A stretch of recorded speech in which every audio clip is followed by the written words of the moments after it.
Betty.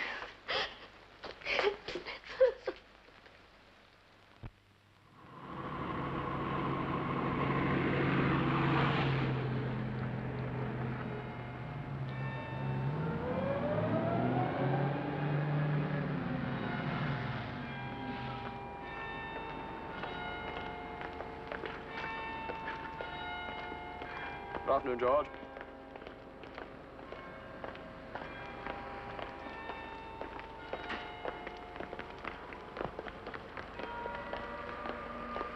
Hello, Blair. Had a look at that property for me yet? No, I'll do something about it tomorrow. Good. Oh, Mr. Blair. Good afternoon, Miss Spence. How very fortunate running into you like this. I wonder if it would be too much to ask if you could come out to the Node one day this week. My sister wants to change her will again. So soon? Well, I'm going out to Craiglands on Friday. I could call in on the way back. Good. We'll give you tea. Amy does so enjoy going over her will. Yes, so I gather. Oh, Well, and do remember to your dear Aunt Linda, won't you? yes, of course. Well, Well, see you Friday yes. then. Goodbye, Miss Spence.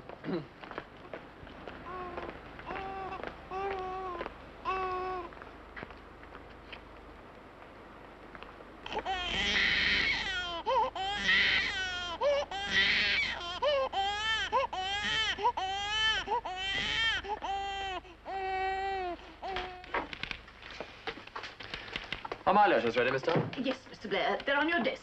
Good. I'm going off early. I want to get up to the golf club. Very good, Mr. Blair.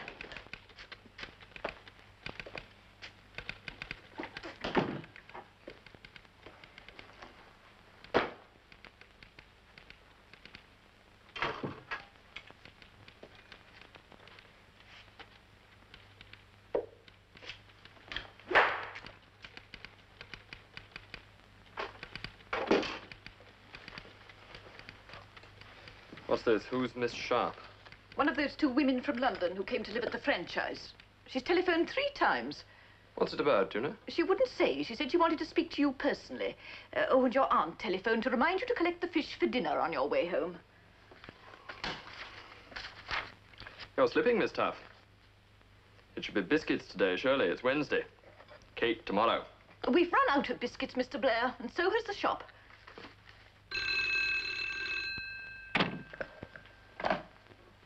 Yes? There's a Miss Sharp on the line for you, Mr. Blair. Oh, well, put her through, will you? Is that Mr. Blair? Yes, speaking. You don't know me, Mr. Blair. My name is Sharp, Marion Sharp. I live at the franchise, the house on the Loughborough Road.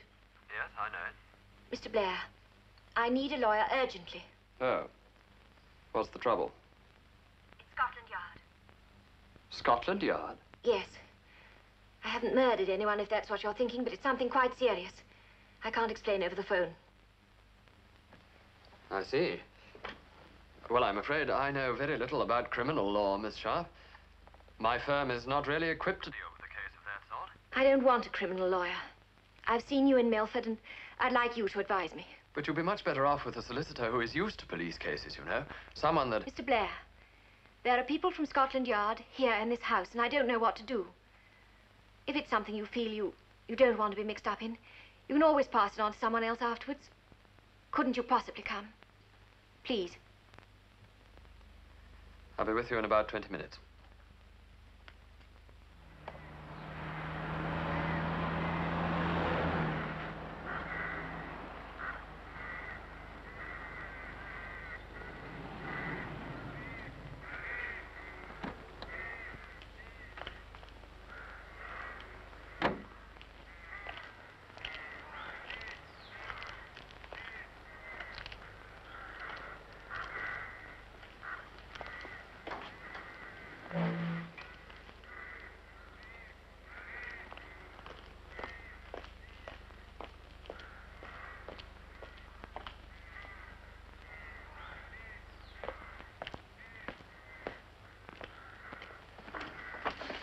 I saw you coming.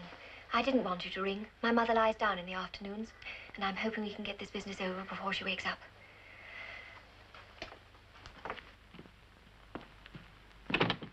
I'm most grateful to you for coming. The law is in here.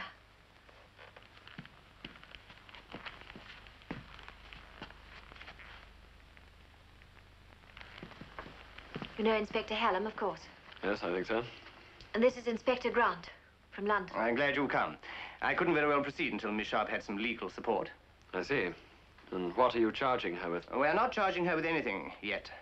I'm supposed to have kidnapped and beaten up a girl. Perhaps I better explain. Yes, do. After all, it is your story.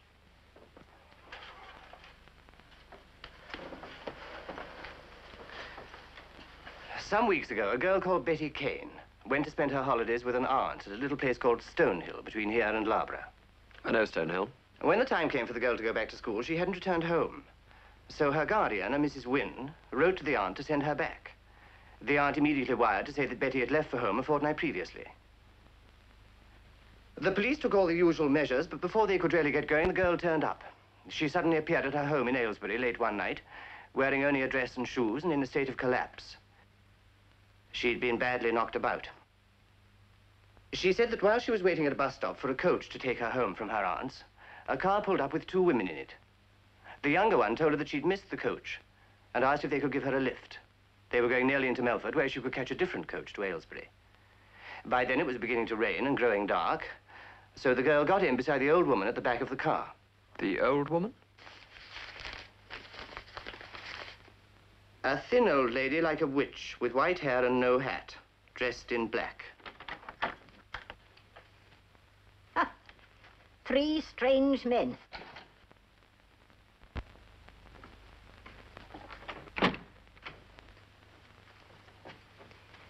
Let me present them, Mother. This is Mr. Blair of Blair & Sons, the firm who have that lovely old house by the Wool Market. Needs retiling. And this is Inspector Hallam of our local police. You shouldn't sit in that chair. You're far too heavy for it. And this is Inspector Grant of Scotland Yard. Mrs. Sharp, I'll tell her. Mother, the inspector wants us to see a young girl who's waiting in a car outside. She was missing from home for 2 weeks or more, and when she turned up again, she said she'd been detained by people who wanted to make a servant of her. And when she refused, they locked her up and beat her and starved her. How very enterprising of them. It's not a joke, Mother. The suggestion is that she was kept a prisoner in our attic. And what did we beat her with? I wouldn't know. The point is, the inspector wants us to meet this girl so that she can say if we're the people or not. have you any objections, Mrs. Sharp? On the contrary, Inspector, I look forward to the meeting with impatience. It's not every afternoon that I lie down to rest a dull old woman and rise up a potential monster. Then if you'll excuse me, I'll go and get the girl. Just a moment. Might I know your reason for bringing the girl to this house? Certainly. First, there's the reference to Melford, and secondly, I'll read you the extract from her statement. From the attic, I could see a high stone wall with a big iron gate in the middle of it. There was a road on the other side of the wall. I couldn't see the traffic because the wall was too high, and I couldn't see through the gates because they had sheets of iron on the inside. Inside the gates, the drive went straight for a little, and then went round in a funny little circle to the front door. The whole story is absolutely fantastic. No one could hope to get a servant by kidnapping her. No normal person, of course. But believe me, I've come across a dozen things more incredible. There's no end to the extravagance of human conduct. I agree, but the extravagance is just as likely to be in the girl's conduct. After all, she's the one who's been missing. Also, these ladies may be able to provide a perfectly good alibi for the day in question. I'm afraid not, Mr. Blair. Our days here vary so little. I've no idea what I was doing on that day, and I don't suppose my mother has either. Complaining about the weather, most likely. Is there no one else who might remember? No one. We live alone. We've never been able to keep a maid. The franchise is so lonely. This girl, Betty, Kane. Betty Kane. Maybe know some more about her? Why guardian and not parent, for instance? She's an orphan. She was evacuated as a small child and billeted on this Mrs. Wynne, who has a boy of her own, 2 or 3 years older. What happened to the girl's parents? They were both killed in the bombing. Mrs. Wynne had grown very fond of the child and was glad to keep her. She looks on Mrs. Wynne as her mother. I see. What about the girl's character? A very quiet girl, by all accounts. She's never been in any kind of trouble, either in school or out. And Mrs. Wynne, her guardian? A very sensible woman. Altogether, she's behaved admirably. Then all that remains is for us to take it with the same admirable detachment. Miss Sharp, the girl not only describes your house, she has described you and your mother accurately. You must see my position. Yes, I suppose I must. Then if you're ready, and Mr. Blair has no further questions, No, not at the moment. then I'll bring her in. Do you wonder that I wanted help in a hurry, Mr. Blair? No, I don't. It was good of Mr. Blair to come at such short notice and so quickly, wasn't it, Mother? You have my sympathy, Mr. Blair. Why, Mrs. Sharp? I imagine that defending criminal lunatics is a little out of your line. I find it extremely stimulating. Yes, I expect the distractions of Melford are somewhat scarce, unless you're addicted to golf. As you will have gathered, we have more interesting vices.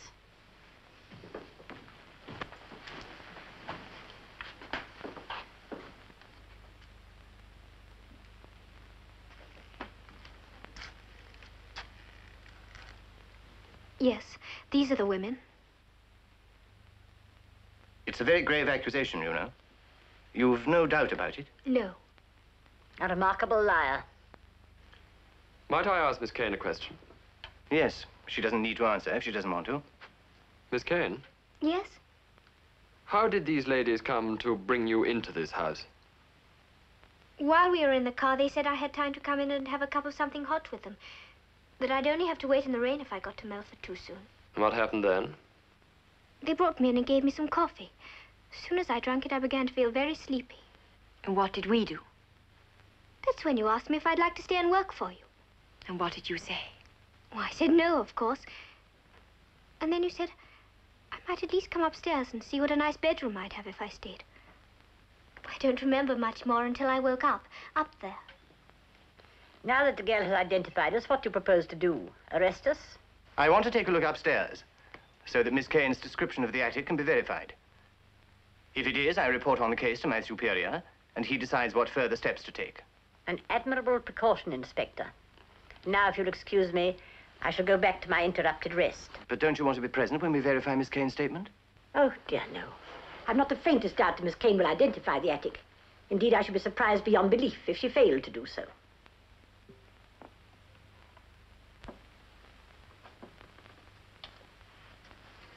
For two people who've been in such close contact, we're distressingly ill-acquainted. I hope to know you much better before this affair is finished, Miss Kane. Goodbye, Mr. Blair. I hope you will continue to find us stimulating.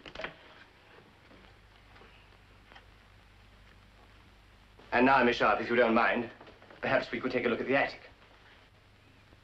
Certainly. The statement goes on, when I woke up, it was daylight. The light was coming in through a round window up near the roof. I found that most of my clothes had been taken so that I couldn't run away. They'd left me only a slip. The younger woman came in and tried to persuade me to give the maid's job a trial. I asked her to give me back my clothes and let me go, but she wouldn't. The bed was in that corner.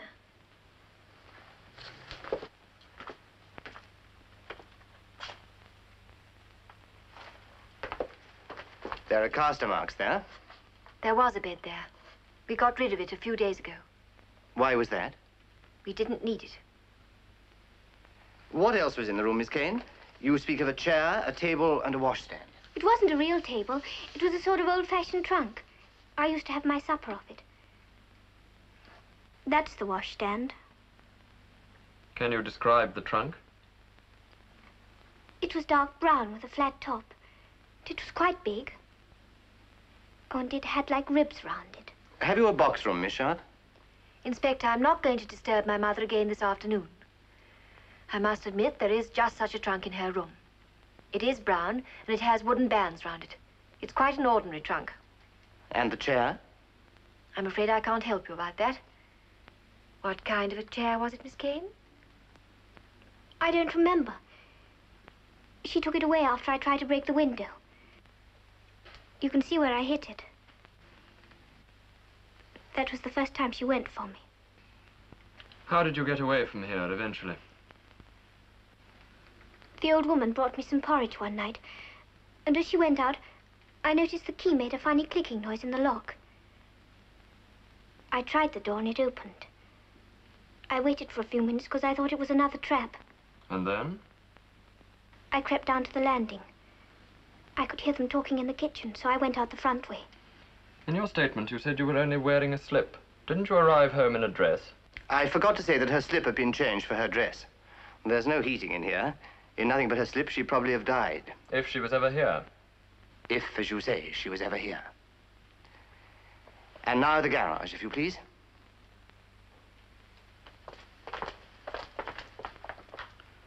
One of the wheels was painted lighter than the others, and it didn't look as if it belonged.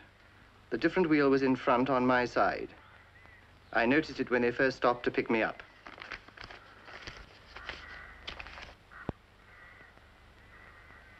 Well, Miss Sharp, I think that's about all for the moment. Before you go, Inspector, I should like to make my position absolutely clear. I think I owe that to Mr. Blair. And I'm glad that this girl is present to hear what I have to say. I have never, to my knowledge, seen her before. I did not give her a lift anywhere, on any occasion. She was not brought into the house either by me nor by my mother. Nor was she kept here. Is that clear? Very. In other words, Inspector, my client's attitude is a complete denial of the girl's story. Quite. I shall be able to get you, I suppose, should I want to talk to you further. Oh, yes, Inspector. We have no intention of going anywhere.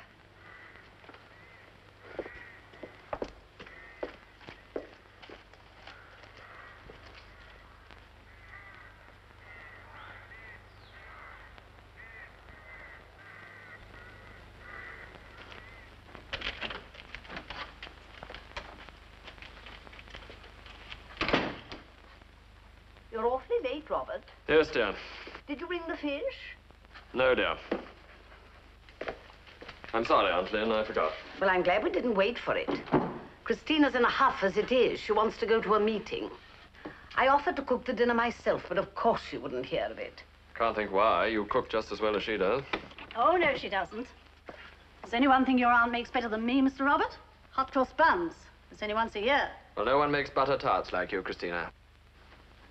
What kept you so late, dear? I rang up the golf club. I had to go out to the franchise. Those people. I didn't know you knew them. I didn't. They wanted some legal advice. Well, I hope you get paid, dear. They haven't any money, you know. So I gathered. The father drank himself to death and left them without a penny. Old Mrs. Sharp kept a boarding house in London, and her daughter was maid of all work. Yes, yes, and they were just being turned out into the street when the old man at the franchise died. So providential. He was some sort of friend of the mother's. Aunt Lynn, where do you get all these stories? But it's true, dear, perfectly true. It's gossip. I never pass on gossip, Robert. You know that. Speak no evil, see no evil, hear no evil. Please hurry up, Mr. Robert. I'm sorry, Christina, I started late, you know. You'll be late for the last judgment. And then where will you be? Where indeed? What's the franchise like, dear? I've always wondered what was behind those iron gates. Rather gloomy. They got some nice pieces of furniture, then. Mm-hmm. Not so well kept as ours, I'll be bound. Have they got a maid now? No. Well, I'm not surprised. They starved the last one, you know. Aunt Lynn. Oh, but I assure you, for breakfast she had the crusts off the toast, and when they had a milk pudding... Aunt Lynn, you really must not go around repeating such things. That bit about the maid is particularly dangerous for them just now. Why? They may have to answer a charge of kidnapping one. There, what did I tell you? Oh, well, Robert, I suppose you know what you're doing, but it does seem very odd that you should be mixed up with people like that. I'm not mixed up with them, I'm acting for them. But, Robert, this is quite out of your line. The firm hasn't handled a criminal case since your dear grandfather's time, when the old squire got drunk and carried off young Polly Gretton. And that was a most unpleasant business. Was indeed. He wasn't looking for a servant.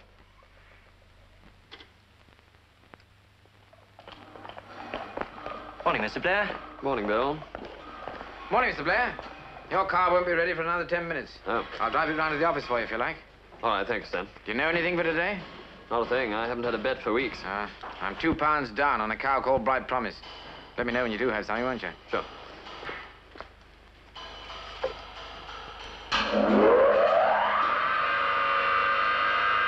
Nice little number, that. Reminds me of a bit I knew in Egypt. Same kind of eyes. Looked as if butter wouldn't melt in her mouth. Can I borrow this? Sure. I finished with it. Thanks.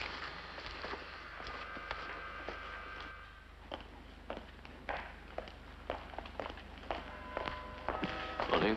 I say, I hear your car was outside the franchise yesterday. Yes? A police car, too, I'm told. Was there? You acting for these women? Yes. In quite a spot, aren't they? One of the blessings of our legal system, Carly, is that people are presumed innocent until they're proved guilty. But this is enough to stir up public opinion against them till they won't dare to show their faces. You know, there's a strong belief around here they're witches, don't you? Just as well, witch hunting is no longer popular then, isn't it? Don't you believe it? Give half these people a chance and they'll witch hunt with the best. Really? Well, I'll be seeing you.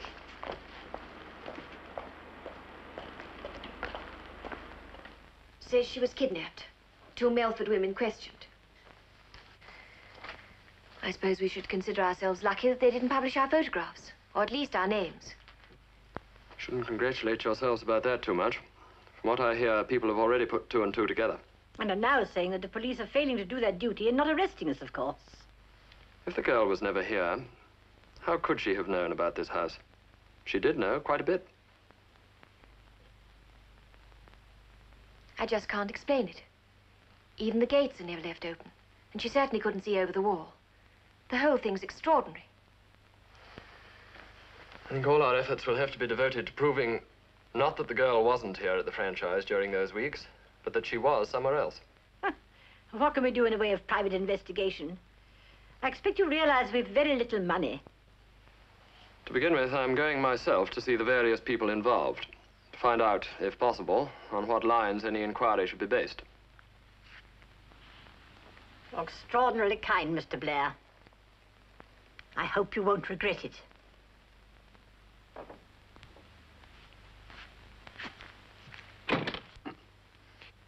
You've been here about a couple of years, haven't you? Yes. but I'm afraid we're still looked upon as foreigners in Milford. I suppose we've kept ourselves to ourselves a little too much. But we've enjoyed the privacy of this house. It's so wonderful having a home of our own. Mother and I have always lived in boarding houses. My father was one of those optimists who are always going to be rich tomorrow. He died without a penny. What did you do? I wasn't trained for a profession, so my life has been spent in odd jobs. You know, helping in those genteel businesses. Tea shops, flowers, bric-a-brac, lampshades. Old Mr. Kroll, who left us this house, was my father's cousin. I remember the old chap well. It's good of you to show such confidence in us, Mr. Blair. When are you going to start your investigations? Today. I'll begin with this Mrs. Wynne, the girl's guardian. Excuse me.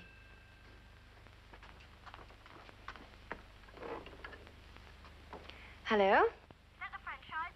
Yes? You and your old to remote better get on your broomsticks and clear out quick. If you don't, we'll give you a taste of your own medicine. We'll whip you out of town, you vile wicked...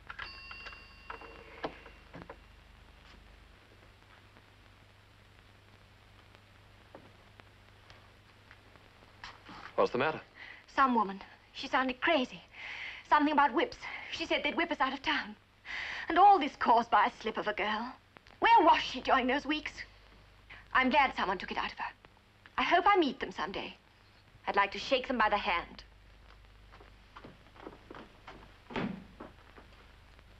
Mr. Blair, if they did take this to court and did get a verdict, what would that mean for us?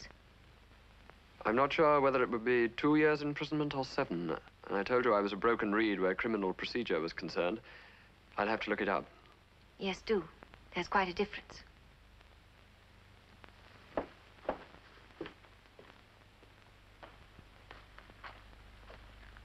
You're under no obligation to talk to me, Mrs. Wynne, but I very much hope that you won't refuse.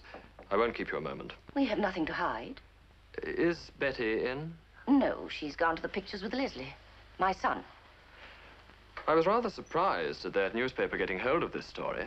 I should have thought that you would have been very much against that kind of publicity. I am. I was very annoyed about it. I'm afraid it was Leslie's doing. He was so furious at the police not making an arrest. It was a foolish thing for him to have done, of course, but the trouble is he's always been so devoted to Betty. Is this Leslie with her here? Yes. One time they were quite inseparable. Aren't they now, then? Well, Leslie did get rather interested in a girl down the road a short while ago. You know what boys of 19 are. How did Betty like that? Well, I expect she missed not coming first with him for a time. She wasn't jealous? I don't think so. She's a nice girl, Mr. Blair. So I understand. I've always wanted a daughter, and Betty's filled that gap. She was terribly knocked about, you know. Did she have anything in her pockets when she came home, Mrs. Wynne? Well, she only had one pocket, one in her dress. Was there anything in it? Just a lipstick. A lipstick? She's a bit young for that, isn't she? My dear Mr. Blair, they start experimenting with lipsticks now at the age of 10. As a wet day's amusement, it's taken the place of dressing up in mother's things. Very probably. When she first told you her story, did she tell it all in one piece? Oh, no. No, it was spread over a day or two. The outline first, and then filling in the details as she remembered them. Things like the window in the attic being round. Should have thought that her days of coma would blur her memory. Oh, not with Betty. She's got a remarkable memory. Even as a child, she could look at a picture in a book, just for an instant, and then tell you everything that there was in it. What you might call a photographic memory. Yes, I suppose you would call it that. Well, thank you, Mrs. Wynne. I'm very grateful to you for seeing me. Mommy, Leslie's going to take me... Good afternoon. Good afternoon. This is Leslie. Your mother and I have just been saying what a pity it was that you gave that story to the newspaper. Well, nobody's going to ill-treat Betty and get away with it.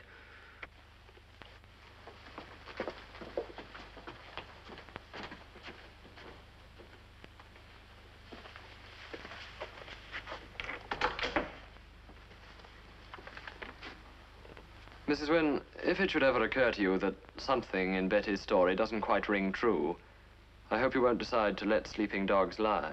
Don't pin your faith on that, Mr. Blair. You mean you would? No. No, I mean the hope of my doubting Betty's story. If I believed her in the beginning, I'm not likely to change my mind. One never knows.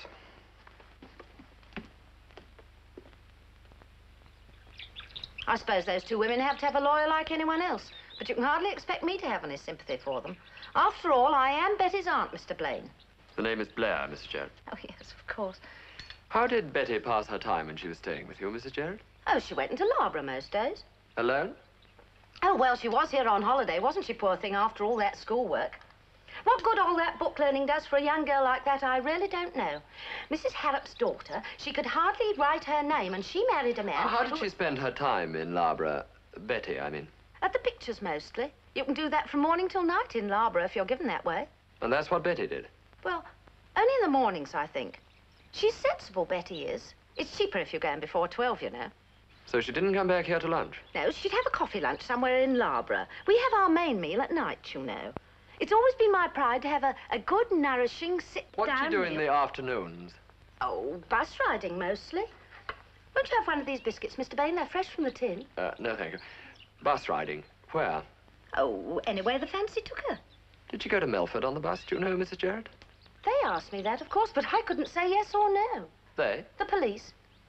Oh, yes, of course. Well, I mustn't waste your time any longer. You're not the police, I think you said. Oh, no, of course, you're a lawyer, you told me. Well, I do hope I've told you all the things you wanted to know, Mr. Blaine.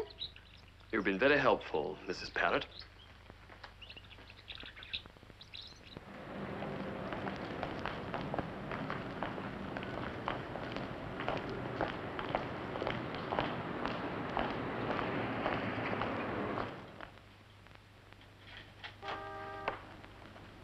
Rob, my dear fellow. David. How are you? Sorry to keep you waiting. The case took longer than I expected. But as you see, I dashed straight over from court. I thought you dressed up like that to impress me. Did you? That looks good. I can have the same. Well, how are you, Kevin? Mrs. Churchill tells me you're very busy. Oh, up to my eyes in it. I'm dining out tonight and catching a late train. Got a case of assizes tomorrow. I'd even ask if you're up on business. I never see you otherwise. Kevin, I want some friendly advice. What's the trouble? Scotland Yard. Good heavens. You must be slipping. What's Scotland Yard got to do with Blair and Son? They're on the doorstep, and I don't know how to deal with them. Well, come and tell me all about it while I change. And the Yard, I take it, are trying to find corroborative evidence to back up Betty Kane's story. That's about it. Well, if I were them, I'd risk an arrest. They've got a good enough case. You mean you believe her story?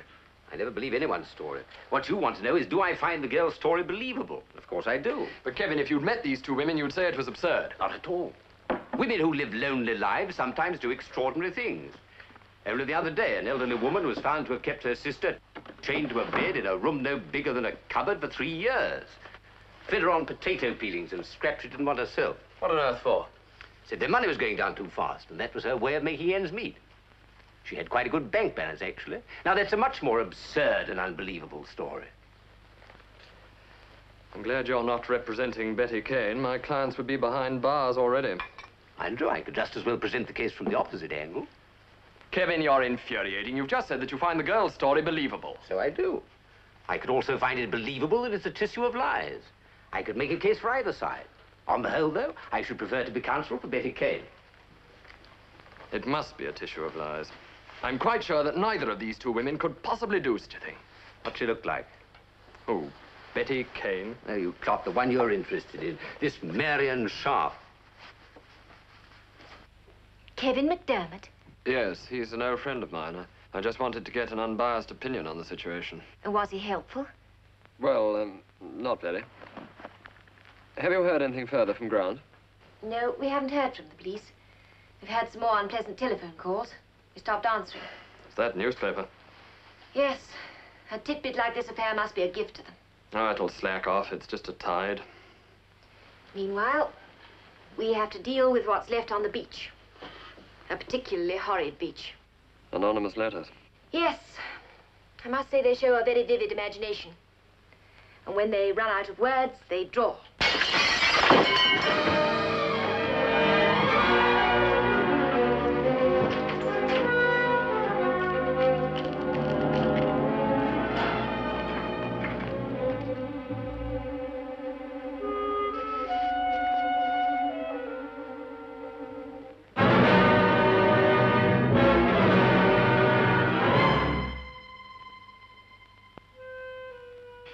Listen, Hallam, you must give them some sort of protection, you know.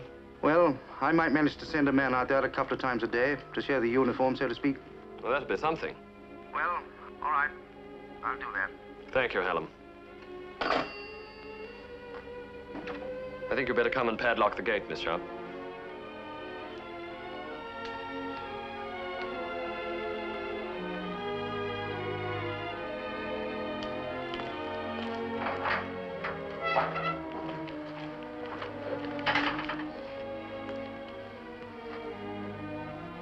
I can't imagine what it will be like without you to help us.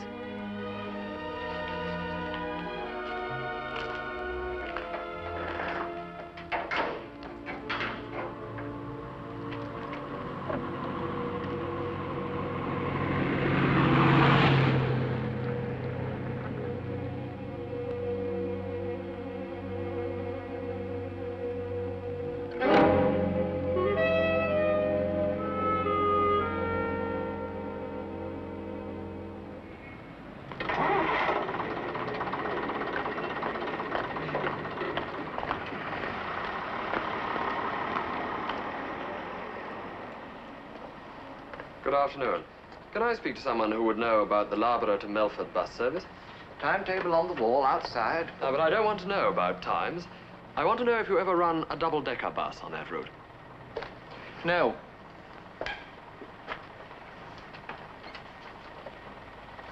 Never? Look, I'm a solicitor. There are no double-decker buses on the Melford Run. What do you want? It's about those spares for Norton. Oh.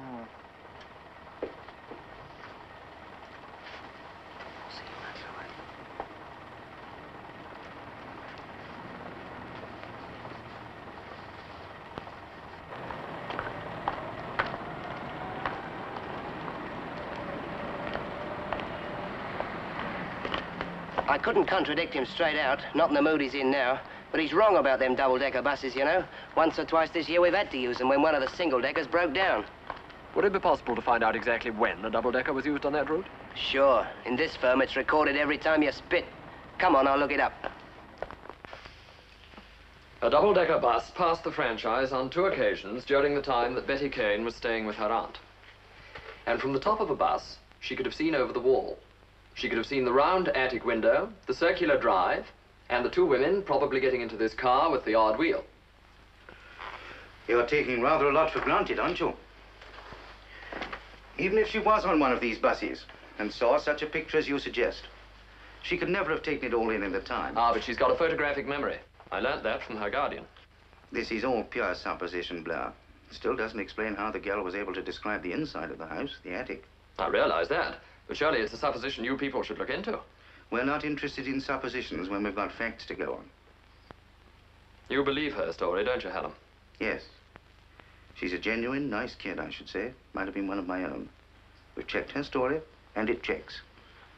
And one single piece of evidence to back it up, and we shall make an arrest.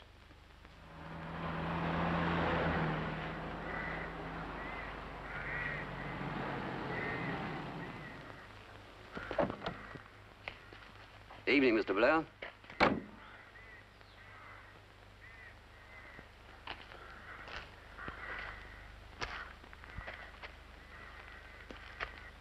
What is it, whitewash? No, sir. Good quality paint. Takes some getting off. The inspector sent me out to have a look round, and there it was. Some people never grow out of it. Out of what? Writing things on walls. Do the Sharps know about this? I told them when I went in to phone the sergeant. Are you going to hang on here? Well, the sergeant said to stay till dark. There really should be someone here all night, you know. We haven't a man to spare for that, sir. What do you think of our wall decoration? We'll have to get someone to clean it off. I've tried. I've been on the phone for at least half an hour. Everyone's very busy all of a sudden. Who have you tried? Tried them all. No one can do anything tonight. And tomorrow morning, it seems, all their men are going out early on important jobs. It's like that, is it? Yes. And I'll see what I can do.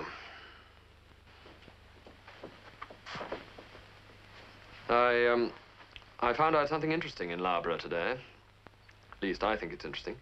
I know now how the girl could have seen quite a lot. Everything, in fact, except the inside of the attic. How? Over the wall. Double-decker buses ran past here recently on 2 occasions. I'm glad about this. Glad because, quite apart from everything else, it'll help to remove any doubt. Doubt that might have... Muddied my crystal mind. Yes, My mind's quite clear. thank you. You know, Bill, when the army gave me that free tour of Italy, I got a phobia. I took a great dislike to slogans on walls. That's funny. So did I. Yeah. Not bad. Not bad at all, considering.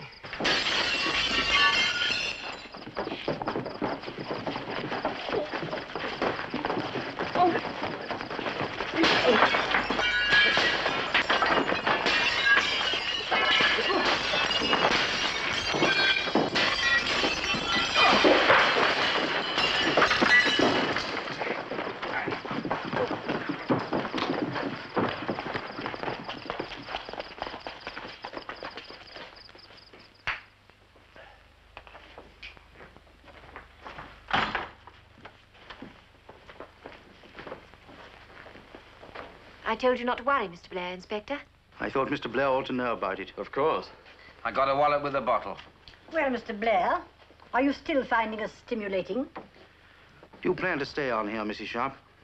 Certainly. Oh, you mustn't do that. I'll find you a quiet hotel in Loughborough. I've never heard of anything so absurd. Of course we're going to stay. What do a few broken windows matter? It may not stop at broken windows. No. And you're a great responsibility to us as long as you're here. A responsibility we really haven't got the force to deal with. I'm sorry if we're a nuisance to you, Inspector, but this is our home, and here we're going to stay. Quite apart from the question of ethics, how much of our home would there be to come back to if we left it empty? I take it if you're too short of men to guard human beings, you certainly haven't got enough men to guard empty property. Well, there is that, Miss Sharp. And that, I think, disposes of the question of our leaving the franchise. Sugar? Yes, please, ma'am. Mrs. Sharp. Now, look. What you want is a lodger.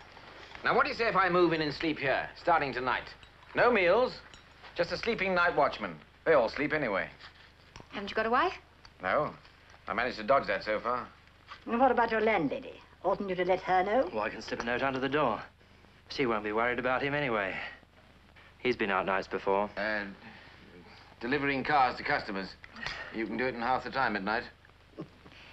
Well, if you're going to be our guest, I'll go and get your room ready. I expect your head feels like a very painful turnip. Can I give you a hand? Yes, as a matter of fact, you can.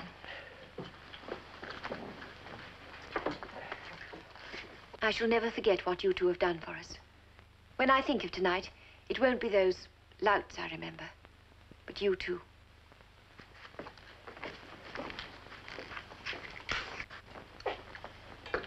And what about your business, Mr. Peters? No sugar, thanks. My business? Well, I imagine if your customers find you become night watchman at the franchise, they'd take their custom elsewhere. Well, there's nowhere else to take it. Lynch is drunk 5 nights out of 7, and old Biggins couldn't put the chain on the bicycle.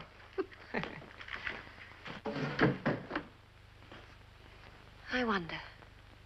You wonder what? Suppose you went to Grant at Scotland Yard and told him what you'd found out about the buses. It doesn't prove anything. Hallam was very clear on that point. Yes, but surely they should investigate it. After all, the police are supposed to be a Department of Justice. Department of Law.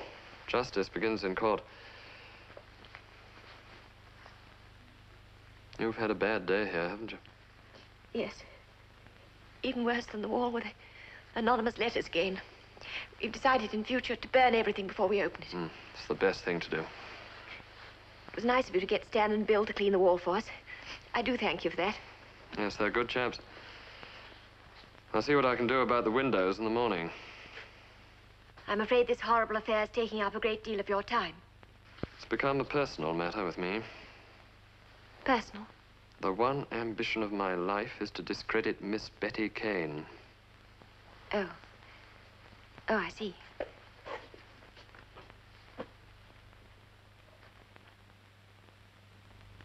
A number of people gathered last night outside a house in the Melford district. 2 men working on the premises came to blows with the demonstrators, and in the ensuing scuffle, windows were broken. It is understood that the occupants of the house remained discreetly out of sight until the last of the demonstrators had dispersed. Marion, get the car out.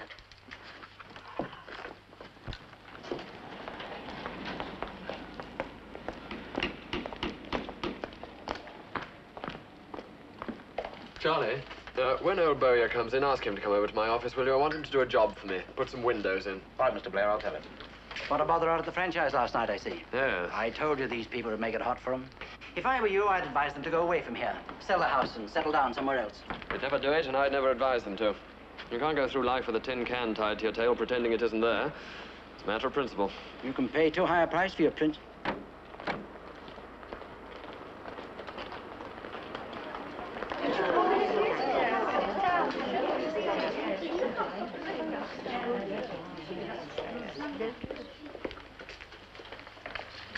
Good morning, Miss Truelove. I'm afraid all the tables are reserved. Indeed. Very well, then. We'll wait. The tables are booked all morning. We will wait.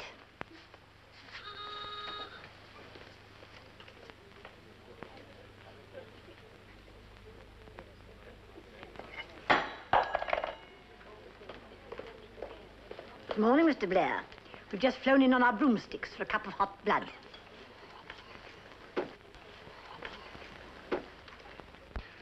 May I have a table for 3, please, Miss Truelove? I'm sorry, Mr. Blair. All the tables are booked. I'm sure you'll understand. I must study the feelings of my customers. Fiddle-de-dee. We intend to have a cup of coffee.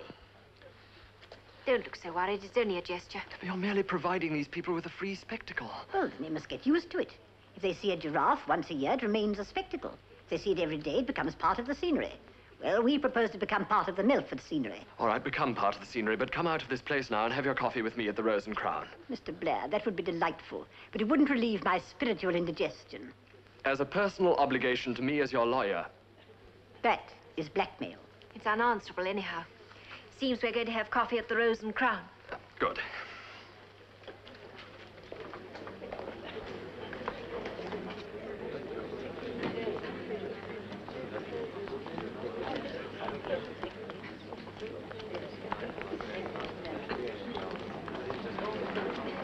Oh, Mr. Blair, this must be dreadful for you. Do you think you'll ever live it down? I couldn't care less. Let's make it something stronger than coffee.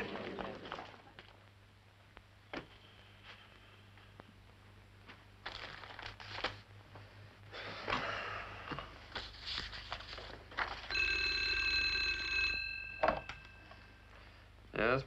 Inspector Hallam's on the line for you, Mr. Blair. Oh, put him through, will you? Is that you, Blair? Yes, speaking. I'm afraid I've got bad news for you. Grant's here.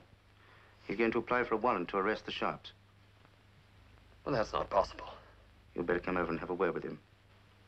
Right.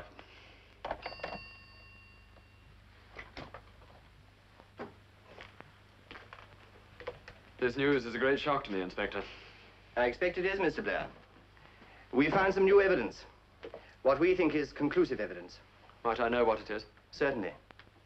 A girl has come forward prepared to swear she heard screams coming from the franchise attic. During the time, Betty Kane claims to have been detained there. Who is this girl?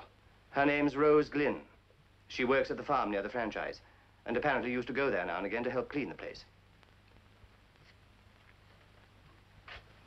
But why a warrant to arrest? My clients aren't going to run away. The girl was missing for over 2 weeks, and she was very badly knocked about, deliberately. It's not a case to be taken lightly. When do you want them to appear in court? On Monday. Then I suggest you serve them with a summons to appear on Monday. My superiors have suggested an arrest. Your superiors have no knowledge of local conditions. If the franchise is left without occupants, it'll be a wreck in no time. There's a lot in what Mr. Blair says. Feeling around here is very strong against these 2 women.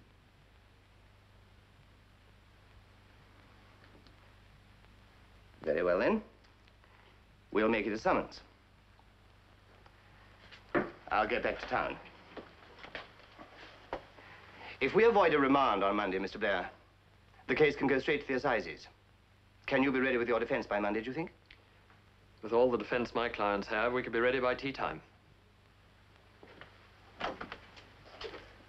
You know, I think your clients are luckier than they deserve in their solicitor. I can only hope they're less lucky in their counsel. Otherwise, I may find myself being talked into voting them a testimonial.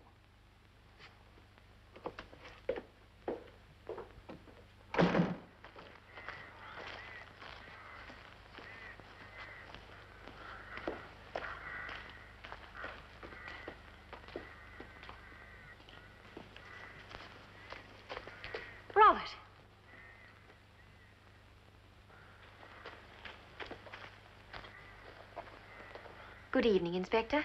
Good evening, Miss Sharp. I'd like to speak to you and your mother for a moment. I'm afraid my mother's resting. Well, perhaps you'd ask her to come down. It's important.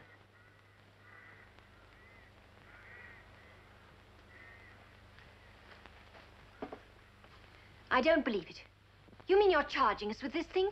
You mean we have to appear in public court to be accused of a thing like this? I'm afraid there's no alternative. I think I ought to tell you, in case he doesn't. But for Mr. Blair here, you'll both be sleeping tonight in a cell. Don't bother, Miss Sharp. I'll let myself out.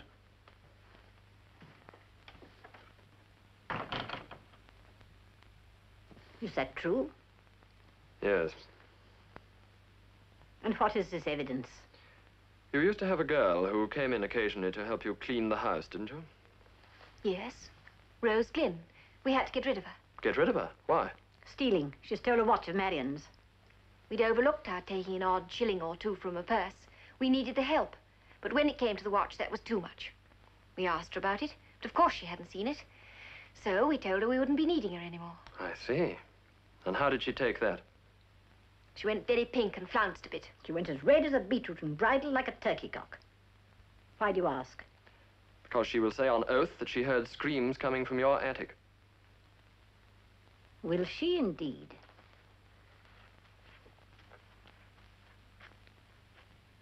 That's what's known as a bit of a facer. Yes, definitely. A facer for you, too. You're faced with the possibility that we've been lying. Really, Marion? If I'm faced with anything, it's a choice between your word and Rose Glynn's. I wish, oh, how I wish that we had one small, just one small piece of evidence on our side. She gets away with everything, that Kane girl.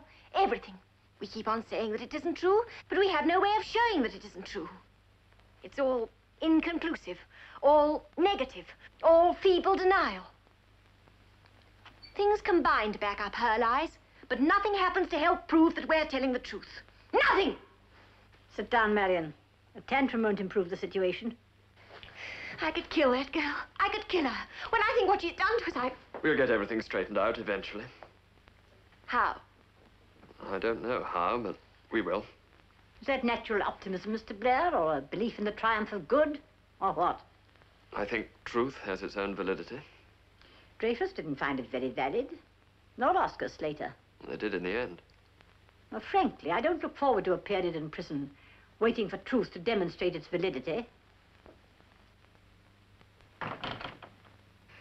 So you see, Kevin, something must be done quickly. We're in a frightful jam. A schoolboy description, but extremely accurate. Kevin, couldn't you come down for the weekend and let me talk to you about it? Aunt Lynn was saying yesterday that it's 6 years since you spent a night with us, so you're overdue anyhow.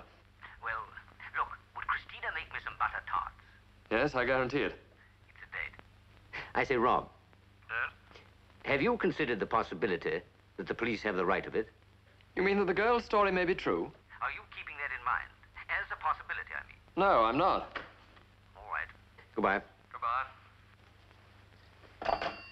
Hello, dear. Look what I managed to get for you today at Dollymore's. When on earth did I ever need stomach powder? Well, you never know, dear. You might. You haven't been looking at all well lately.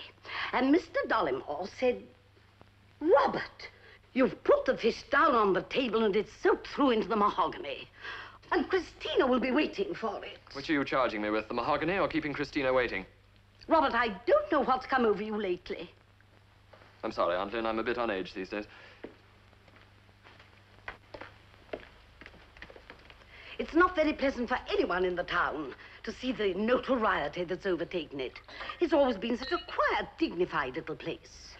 I don't like Melford as much as I did, so I'll save my tears. Well, it's all very difficult for me. For you? Yes. Now that you're representing these people, I can't talk about it to anyone. It's quite maddening, dear. Like wanting to be sick and having to postpone it. Only this morning at the Anne Boleyn, Miss Truelove was condoling with me on your being mixed up in it. Was she indeed? Well, I condole with Miss Truelove's sister. Condole with her? On what? On having a sister like Miss Truelove. So you'd best give them the police court tomorrow and bank everything on the assizes at Loughborough. Just what do you mean by given the police court? Well, you've got no evidence on your side to make a fight of it. So let them parade their evidence, announce that you reserve your defense, and apply for bail. It should be a very formal affair as far as you're concerned. When are the assizes? On the 14th. It's Royal Handcuff Day. Are you interested in racing? I am. Well, who's going to win the Hunt Cup? The favourite? Not on your life. None of that hypocrite stock's any good when it comes to a struggle. They just turn it up. Well, what shall I back, then? Nothing. My brother Charles always used to say, when he was at Lesways, horse sense is the instinct that keeps horses from betting on men. Lesways? You're not Charles Meredith's sister, are you? I am. Did you know Charles? First pony I ever had of my own was bred by Charles Meredith. What's Charles doing now? Didn't he go to Canada or somewhere? Yes, Montreal. He wrote to us some time back asking us to go and keep house for him. But by that time we'd inherited this place. So we said we wouldn't. I'm beginning to wish now we had.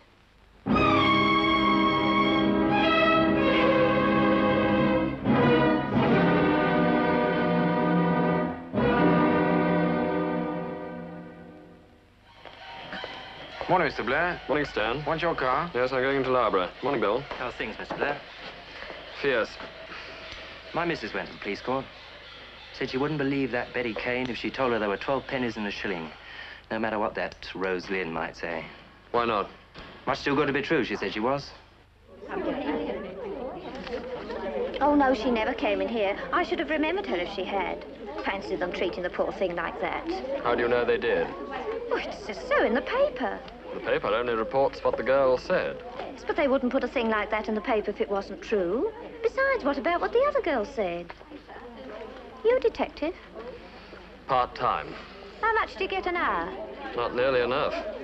Haven't got a union, I suppose. Poor love. What an experience for her. Such a nice face, too, poor love. Any girl who allows herself to be picked up deserves all she gets. That's what I always say. Thank you.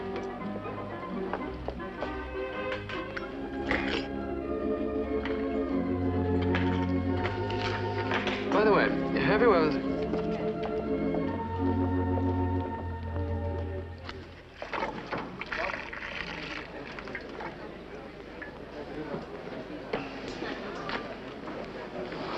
Lydale. How do you do, sir? Hello, Albert. Strange case that, sir, isn't it, about that girl? Yes. Suppose you've never seen her in here. Not that I remember. She looks a bit young for this place, sir.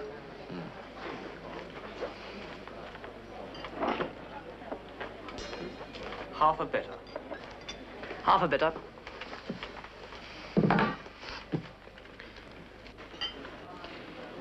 You know, now I come to think of it, I'm not so sure. She wouldn't look so young with a hat on, would she? No, that's true. Yes, of course. That's the girl in the green hat. You mean she did come in here for coffee? No, for tea. For tea? Yes, of course that's the girl. Fancy me not recognizing her.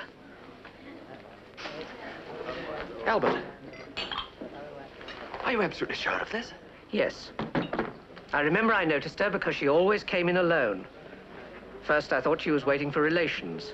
That's the sort of girl she looked. Nice, neat clothes and no airs. You could have knocked me down with a feather when she picked up that man. You mean when the man picked her up, surely? Don't you believe it? He hadn't even thought of her when he sat down. She didn't look that sort. You'd have thought butter wouldn't melt in her mouth. Goodness. And to think I never recognized her without the hat. What was the man like? Did you know him? He wasn't one of my regulars. Young, darkish, with a moustache. Commercial gent, I should say. Did she ever come back? I don't ever remember seeing either of them again, sir. Would you know the man if you saw him? Not to swear to, sir. We get a good many of that sort in here. You, planning any swearing to, sir? We'll talk about that, Albert, when we find him. So to start with, Mr. Ramsden, I want you to try and find this man she picked up. He might be able to give me just the information I need. Albert, the lounge waiter, knows what he looks like. Very good. I'll get over to Loughborough now. Oh, I'll have a better photograph of the girl tomorrow, but perhaps you could lend me your newspaper one for today. Certainly. Thank you. How are you going to get another photograph of her? Oh, ways. Good day, Mr. Blair. Good day.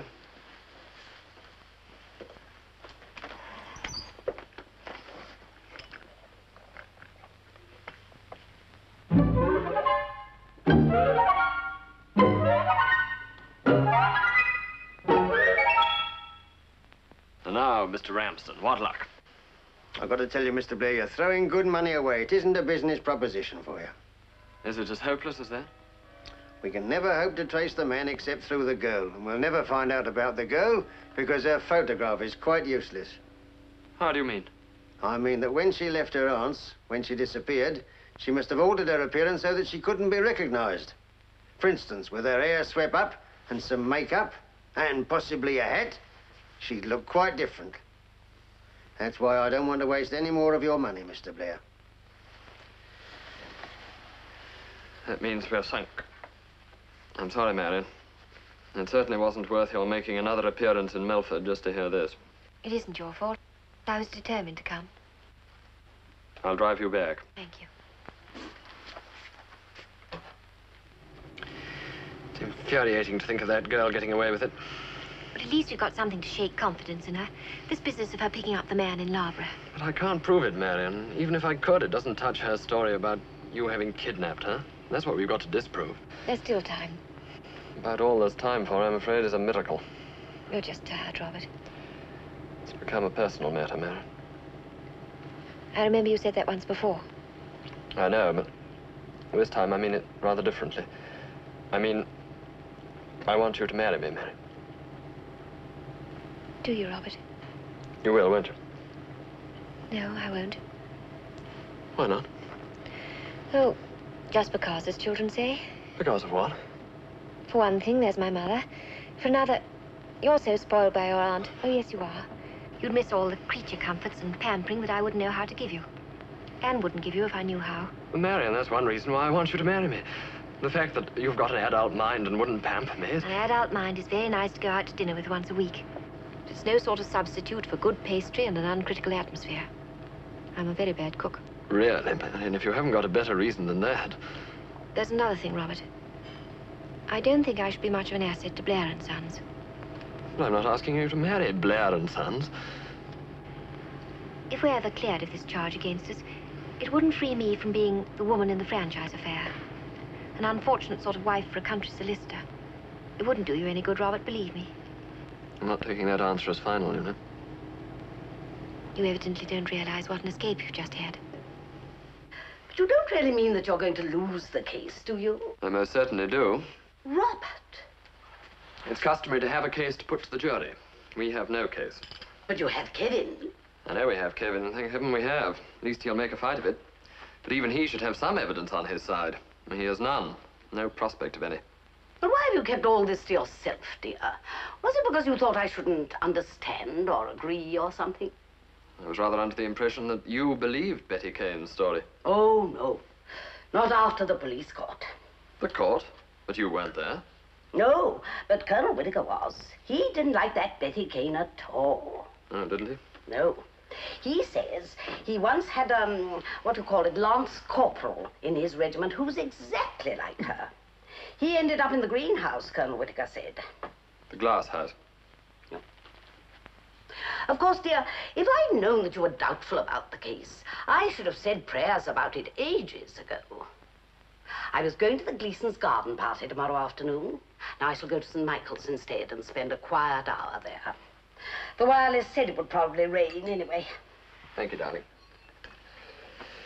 I don't deny that we need your prayers, but I'm afraid in this case I haven't very much hope. Ah, that's just it, Robert. You haven't enough faith. It distinctly says that faith will move mountains. Of course, it requires a tremendous amount of faith, and that's why mountains are very rarely moved. I don't believe that an angel is going to appear with an account of what Betty Kane did during those weeks, if that's what you mean. The trouble about you, Robert, is that you think of an angel as a creature with wings, whereas probably it's a scruffy little man in a bowler hat. If you'd told me that yesterday, I might have believed you.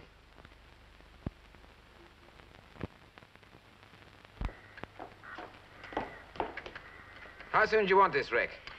About an hour. A year wouldn't do. I'll do what I can in an hour.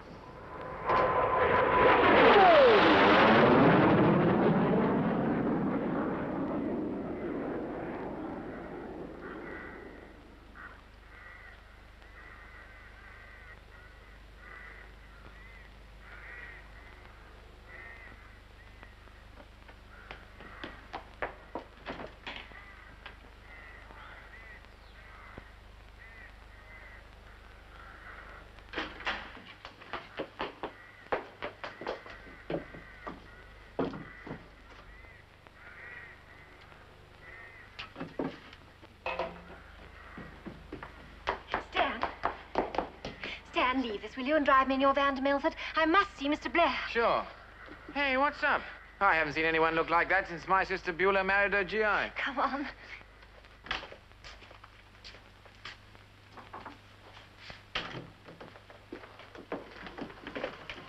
There's a lady waiting to see you, Mr. Blair. What does she want? She didn't say. She just said she wanted to see you. Oh, well, you better send her in. Yes, Mr. Blair.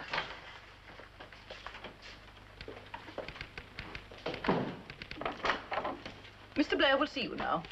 Thank you.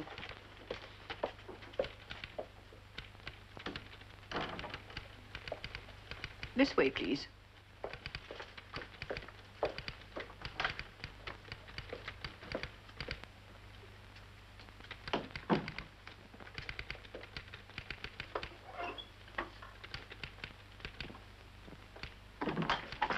Miss Tuff, get Mr. McDermott on the phone immediately. It's important. Yes, Mr. Blair.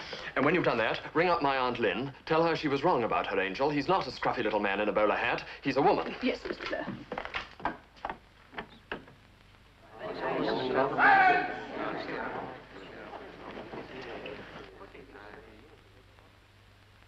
Call Betty Kane. Betty Kane. Betty Kane.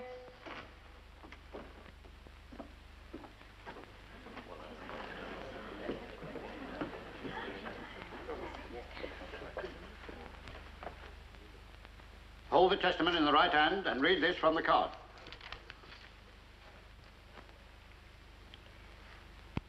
I swear by Almighty God that the evidence I give shall be the truth, the whole truth, and nothing but the truth. So you are saying you were locked in that attic without food for days on end? Yes. And can you identify the two women who kept you prisoner and ill-treated you? Yes. Those two. The accused? Yes.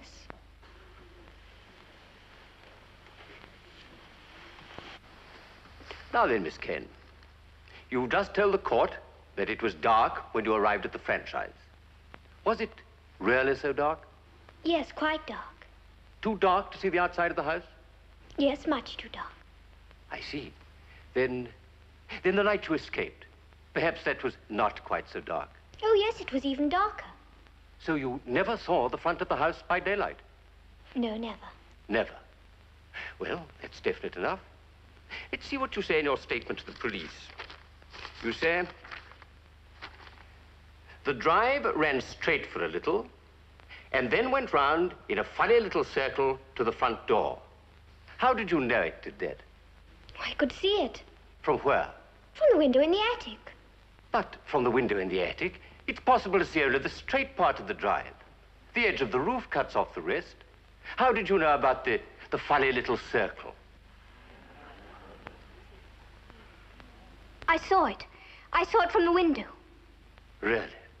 So what you want us to understand is that you see on a different principle from ordinary human beings. On the principle of the Irishman's gun that shoots round corners. Or is it all done by mirrors? It's the way I described. Certainly it's the way you described. But what you described is the view of someone looking over the wall. Say from the top of a double-decker bus. Not by someone looking at it from the window in the attic. Are you proposing to call a witness as to the view from this window? Two, my lord. One with normal vision should be sufficient. Thank you, Miss Kane. Miss Kane, you arrived at the franchise by car. Yes. Now, if it was dark, as you say, may we take it there were lights on the car? illuminating the drive? Yes. Headlights. And could you see the carriageway and courtyard? Yes. Yes, of course I must have seen the circle then. I knew I'd seen it. I knew it. Thank you, Miss Kane.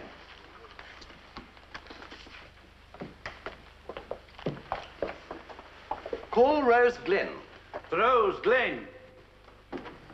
Rose Glynn.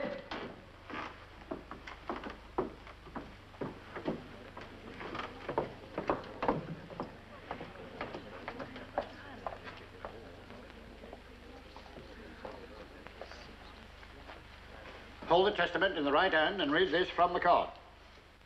So you were just getting ready to leave when you heard screams coming from upstairs. That's right. And what did you do? I ran to the foot of the stairs. But just as I was going up, Mrs. Sharp came out of the drawing room and stopped me. Was the screaming still going on? No, it had stopped by then. I see. And then what happened? Well, just then, Miss Sharp came down the stairs and went into the drawing room, and the old lady followed her. Then I heard the old lady say something about ought to be more careful. And what did you do then? I ran home. I was frightened. Did you go back to the franchise again? Oh, no. I wouldn't have gone back anyway, but they came to the farm the next day with my money and said they wouldn't be needing me anymore. Thank you, Miss Glynn. Mr. McDermott, do you wish to cross-examine this witness? Yes, my lord. Now, Rose, I'm going to suggest to you that you did not want to come here today and give evidence against these two people. No, I didn't. But you came. Yes. Why? Was it because someone forced you to come? Someone who held something over your head? Someone who said, you say what I tell you to say, or I'll tell about you? You don't answer. Well, I'm going to suggest to you what really happened, and you'll tell me whether I'm right.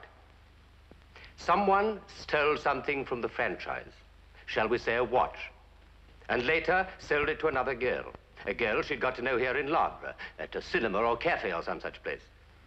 Now, I suggest that soon afterwards, the girl who bought the watch found out that it had been stolen and threatened to tell the police unless the stealer of the watch promised to back up an untrue story that was to be told in court. I suggest that because of these threats, the stealer of the watch did actually come into court and did, in fact, back up her friend's untrue story. I suggest to you, Rose, that that is what really happened. No. No, I never had that watch.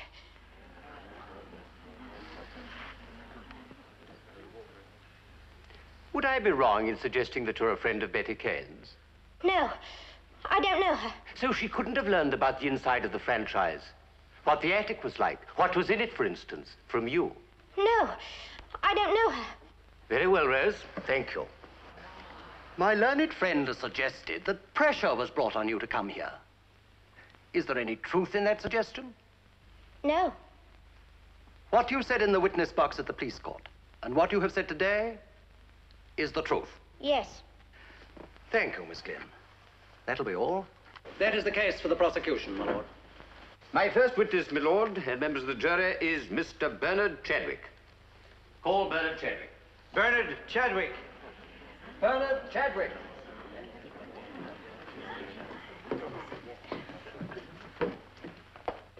Mr. Chadwick, you are, I believe, a traveller for the firm of Brain, Hayward and Company of London. Yes. And you live with your wife in Ealing. That's right. Did you, in March of this year, come to Loughborough on business? Yes. And while you were here, did you meet a girl? Yes. What was her name? Betty Kane. Do you see her in court? Yes. Over there. And how did you come to meet her? She picked me up. Will you please confine yourself to standard English in your replies, Mr. Chadwick? Sorry, my lord. And how did this acquaintance between you and Betty Kane develop? After that, she used to come out with me on my business trips. Alone? Yes, she did have a girlfriend she used to go to the cinema with, but she always got rid of her before she met me. Did Betty Kane ever mention to you the name of this girlfriend? Yes, some kid called Rose, something or other. Did these meetings between you and Betty Kane continue the whole time you were in Loughborough? Yes. And what happened when the time came for you to leave? I was prepared to pack it up, but she wasn't. She said she wasn't expected home in Aylesbury for some time, but she could easily tell her aunt that's where she was going. And what was your reply? I wasn't too keen on the idea. I knew she was 19, but... She told you she was 19? She had her 19th birthday in Loughborough. It cost me a lipstick. So? After a lot of rag chewing. Of what? A lot of discussion, my lord. Go on, but do confine yourself to English, standard or basic. After a lot of talk, I decided there was no particular harm in her staying at my bungalow on the river near Bourne End. It was only used occasionally at weekends. Were you there with her? I was away on business most of the time. And then? I had a bit of a shock. After she'd been there some days, she told me she'd actually been due back home from her aunt's over a week previously. Did she say why she misled you? Yes, so that it would be impossible for her to go back. She had no compunction about the suffering she would cause people who were devoted to her. No, she didn't seem to have much time for her home. Have you any idea why she was unhappy at home? From what she said, I rather think she was upset over some boyfriend who'd found himself another girl. And that didn't suit Betty Kane? No. You'd say she was the type who just had to be the center of attraction? Yes. Were you worried about her? Not particularly. By that time, I'd learned she was very well able to take care of herself. And what exactly do you mean by that? I mean that whoever was going to suffer, it wouldn't be Betty Kane. And how did the situation at Bourne End disintegrate? I went down one night and found she'd gone. Thank you, Mr. Chadwick. Mr. Chadwick, this is a very belated story, isn't it? This case has been a matter for press report and public comment for weeks. Why didn't you go to the police and tell them your story? Because I've been abroad for my firm. I knew nothing about the case until a few days ago. I see. You've heard something of the state in which this girl arrived home. Were you responsible for that? No.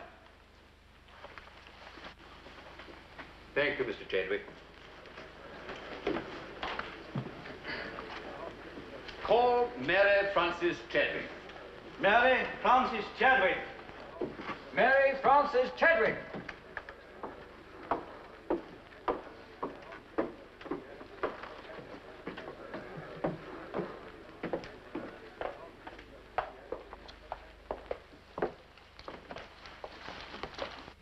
When did you first suspect that your husband had developed an interest elsewhere? A girlfriend of mine told me he had a guest at our bungalow on the river. And what did you do? I went down there. Would you please tell the jury, in your own words, exactly what happened?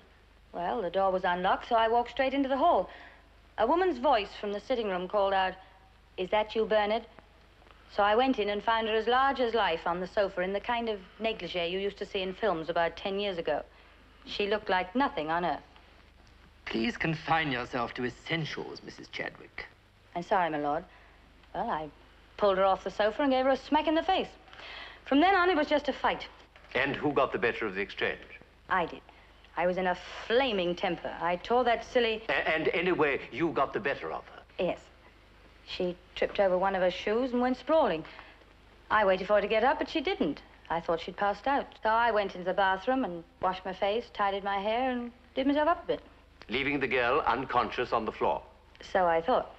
But when I came back, I found the faint had been an act. The little girl had gone. And what did you do? I slung all her things into a cupboard and cleared off. A couple of days later, a day before my husband went abroad, I told him what I'd done. And what was his reaction? He said it was a pity her mother hadn't done the same thing years ago. Tell me, Mrs. Chadwick, why did you take so long to come forward with this story? Because when my husband went abroad, I went with him. I thought it advisable. Quite. Mrs. Chadwick, do you recognize anyone in that photograph? It's a photograph taken by a street photographer in Bourne End, my lord. I shall call him if necessary. Yes, it's my husband and the girl I found in our bungalow, Betty Kane. My lord, the jury wish me to say something. Yes, what is it? The jury wish me to say that we already have enough evidence on which to arrive at a verdict.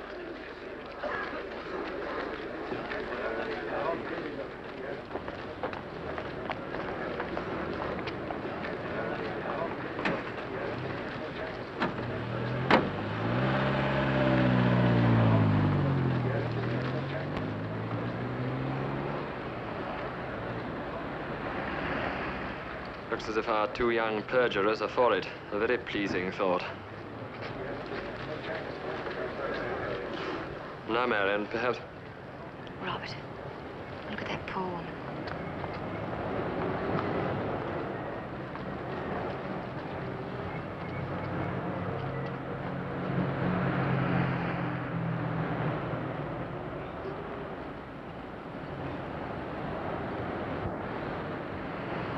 Yes, it'll be quite an adventure at my age. Does Robert know you're going away? No, I haven't had a chance to tell him yet. Well, come on, let's celebrate the victory, eh?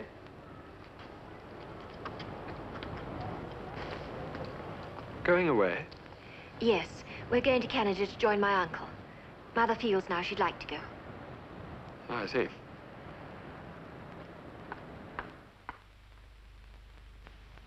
My very dear Robert, this is a hasty farewell note, just to let you know that we're both thinking of you. We leave on the morning plane for Montreal the day after tomorrow. Now that the moment is almost here, we have discovered that what we both remember are the good and lovely things, and that the rest fades to comparative insignificance. This may be only nostalgia in advance. I don't know. I only know that it will always be happiness to remember you. And Stanley. And Bill. Our united love to you. And our gratitude. Marion.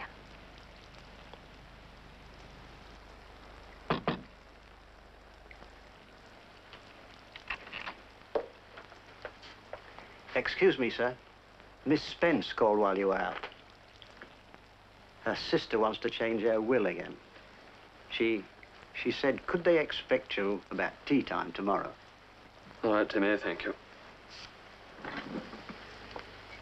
You need a good holiday, Mr. Blair. I could easily look after things here for a couple of months, you know. Thank you, Timmy. I'm sure you could.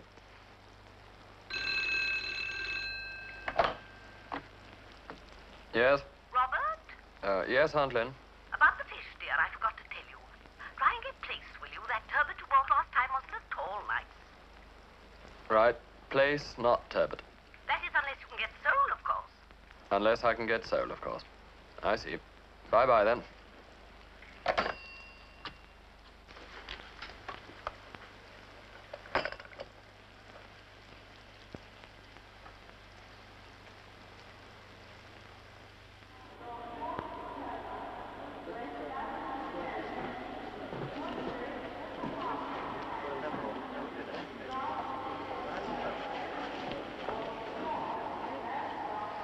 I wonder what Robert's doing now. Well, he's not at the fishmonger's. Oh, Robert, you don't know how revolting you look when you're smug. That's a turn up for the book.